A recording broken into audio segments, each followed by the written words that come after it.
Hi Breindy, thank you very much for uploading your homework. Let's get to business. Okay, first just looking through it quickly on a general level. Great, done really well. Okay, third. So this is on a third. Slightly, it could be need a teeny bit more room. If you were to put a line down here, I think it would just be the actual place this jug is. You have to work out where the center of the graphic of this jug is, and I would say it's around here. So I think that's just slightly further over than a third. So a teeny drop more room here, but close enough. Okay, to space. So now this isn't exactly what we had in mind. To space meant that we want what I really was trying to get you to do was to be taking a picture in a horizontal in a landscape orientation, and then this would work if the picture was shot like this. Then that means that you would be entering into here. This would be your point of entry in our subject and her face, and then we would be moving over to this direction. So as it is, she's been centered, the energy is going this way, so this area here has become like a dead area. It's not really doing anything for us. So it's quite straightforward to fix. If we were to just go like this, now you see we've got an image now that's actually working graphically because our eye is moving into the space, and we've come back. It's actually, we learn out a very interesting thing from this. In regards to giving space to an area in a picture, it's not that we can obviously give space to this area. We can add more picture in here, but by cropping away the other side, it also adds in space, so to speak. So although we didn't actually add in any space, this ends up graphically more pleasing to the eye than this picture. Okay, the truth is though, all of this stuff here is actually very nice. It's obviously late in the day or very early in the morning, and all these colours and textures actually add a lot. So although this is like compositionally a little stronger, it's not that this is particularly a better picture than this, because of this, all this texture and colour in the sky actually adds quite a lot. What is something that you should try and avoid is this horrible concrete. Okay, try and make, like, in your mind's eye, make a decision whenever you're looking at the picture that you're taking. Have a think, what is this worth graphically? Like, green grass is beautiful, you know, it's very vibrant, etc. And this kind of I don't know how to describe it. This like hard but organic texture of the trees with the colour here is also worth a lot graphically. But think about this. Is that worth anything graphically? The colours are grey, the textures are very like subdued. Nothing. It's really nothing's doing over here. This doesn't really add anything to the picture. So if you had gone down a little bit lower and cropped maybe even in this direction, something like this, and just concentrated on this being the background, I think that would have also made a difference. Okay, next. This is cropping in close to a face. Okay, great. This is beautiful. Beautiful little baby. I tell this to everybody. It's very important to remember. Now, we know the point of entry into a face is the eyes. Okay, that's for sure. Now, what happens to our eye, once we look into the eyes of our subject, is the direction goes down. Okay, that's what happens. Our eye comes downwards. So now, to center a face, so to speak, when we're understanding the tensions, because our eye is now coming down from the eyes, what would actually make this image a little bit better would be to crop a little bit closer to the top and leave a little bit more at the bottom.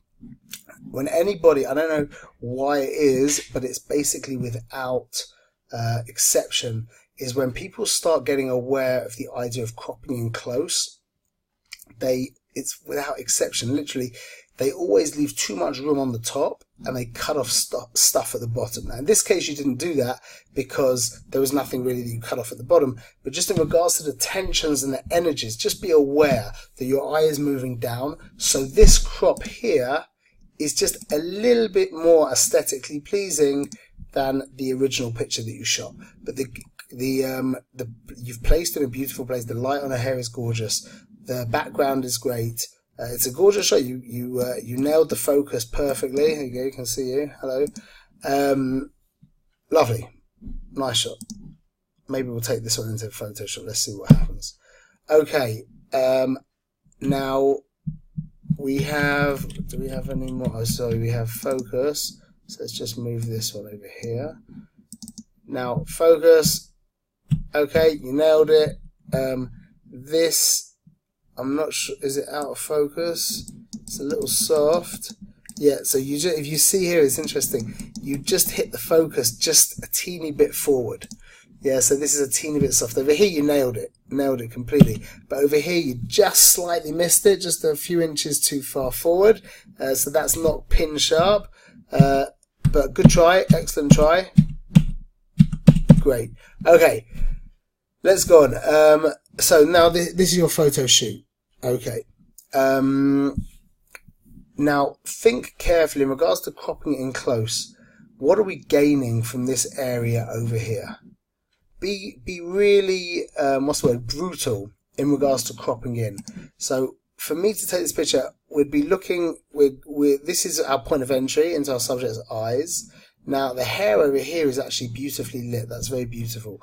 The direction's moving this way, but because we've got this line of light going this way and the hair flicking all in this direction, her eye's moving this way and her body, she's turned a little bit too far. Maybe not, actually. Generally it would be a little too far, but she holds it very well. So we've got actually a centered triangle. The energy moving this way has kind of been offset by the energy moving this way. I would leave a teeny bit more room on this side than on this side, but not a lot, and I would definitely crop away some of the room, some of the space up here. So I would probably be going with some kind of crop, something like that. Okay, that's a great shot, really a good shot, excellent. Okay, so now again we're seeing here the same thing. This hand, like I told you before, all it takes is one time to mess this up and you fix this.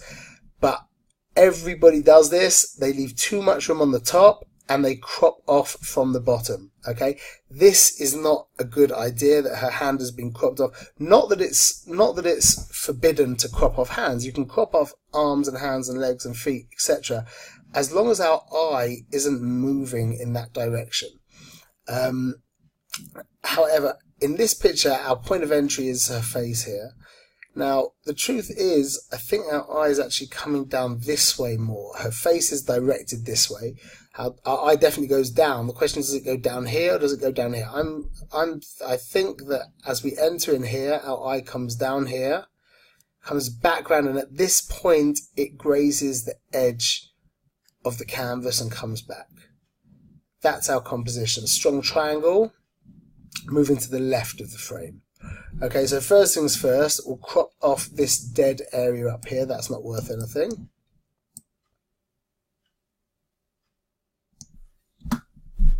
Okay, so now we've actually reduced because we've made her face a much bigger part of the image, which means now the tension has been increased in her face. So our point of entry is her eyes. We come down here, but we're pulled up because do you understand what I'm saying? It's reduced the tension of this area over here because we've increased, so to speak, the size of her face, the amount of image that is filled by her face, which is very pulling. The tension is very strong. Okay, so that's really dramatically improved the image by cropping in. And this has started to become much less of an issue. Again, we could vignette this. We'll see what we're going to do in regards to post, which picture we're going to play around with. We could do this. This is a great shot. Excellent. Really good. Okay. Also, a nice shot I would be thinking with this kind of picture to be shooting in a landscape orientation, which would mean something like that. As it is compositionally, this is not very strong. This area is a bit dead. This is a point of entry, and we're moving in this direction, but we don't really have room to move. So we could crop in. The thing is, it's nice. This area over here is nice. Ideally, really, we would like more room over this way to go more. I mean, I don't know what's over here. It could be there's like a power station or something. I don't know. But assuming there isn't, to have cropped more space in this direction would give us just give us more room for our eye to float, and it would go with the emotion of the image. The image is a very relaxed, passive moment. And to go with a landscape orientation, you would end up with a more passive, relaxed kind of feeling, and it would just be easier on the eye compositionally. Okay, this is still quite nice. I like the idea. Be careful to think about when we're looking at this picture. This area is obviously worth nothing, and this area is worth very little. So the crop that I did, actually, obviously this area is worth everything because this is our subject, and all of this is just context and just emotion. So I feel that we've got enough context and emotion when we crop in like this. But like I said, try and be more aware of the direction of the subject moving into space. Okay, great. Wow. Excellent. Fantastic shot.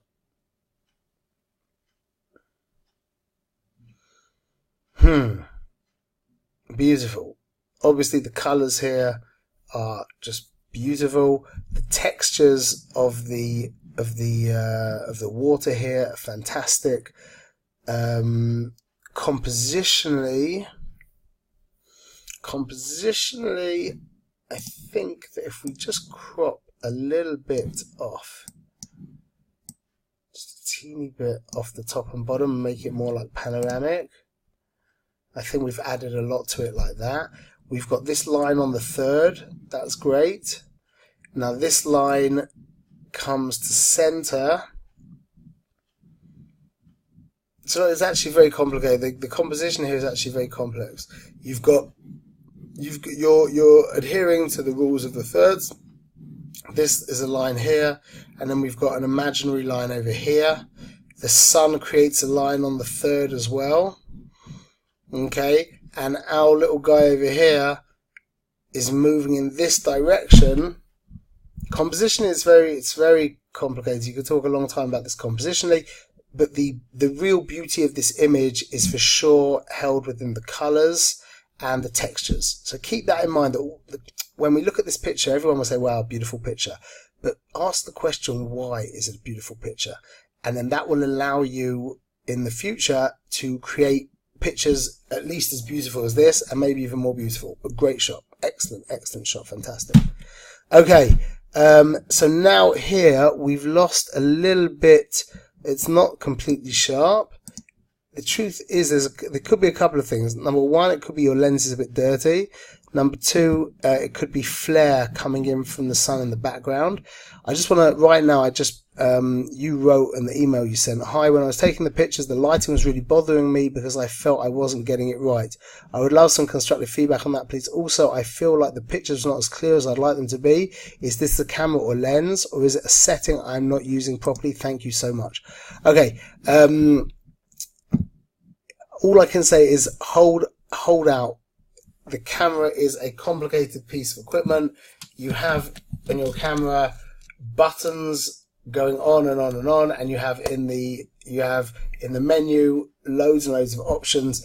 It's not a simple thing, and you're going in the right direction very much. And in the next couple of classes, you'll start to see things coming together very clearly. By the fifth class, it's really going to click, and you'll start to understand what's going on. This you're going to learn in, I think it's the fifth or sixth class. This is not a good background to choose, and this is probably the reason why you've ended up with a slightly soft image. Like I said, it could also be that the lens is a bit dirty, but there's for sure going to be the idea of some flare, which means light entering into your lens, which causes it can cause all different kinds of things. But one of the issues could be a softening of the picture. This is fine, but like I said, it's a little bit hazy. The truth is, you could fix this in Lightroom. You could definitely bring back some of the clarity. But I think let's take this one into Lightroom. Okay, let's just save what we did in Picasa and open with Lightroom. There's not too much to do here, but there's enough to make it worth bringing in. Okay, I'm for sure want to go into her eyes, using the iris enhance. Okay, just very quickly, just paint over the eyes over here. That's great. And we can also do very quick teeth whitening. Super quick, super easy. Okay, I just went a little bit over her lip there, so I'll get rid of that. Perfect. Okay, I am going to make the image a teeny bit warmer, but I don't think I really want to warm her up. I want to warm up the grass a little bit. So what I'm going to do is I'm going to use a radial filter. Okay. I'm going to put it over her. Now, right now we're selected invert. I want to get rid of invert, which means now I'm affecting the outside of the circle. Yeah. And I want to get rid of what's going on here. So drop the exposure down a teeny little bit. And I want to add some warmth to here. Okay, we're going to drop it all the way down. And go back up again. This is always the way that I use my radial filter. Okay, and I think that we are also going to add a slight vignette. Let's go to Effects, Vignette. There we go. Beautiful. Okay, really good work. You see, we just pushed it a little bit further, but you got the foundation in the right place. You're doing great, really. You're going to hate looking back in a couple of weeks at these pictures, even though they're great. You're going to look back and think, "Oh, I can't believe I was doing that," because I can see that you're starting to really understand. And I'm looking forward to seeing what you do for us next week. Okay, all the best.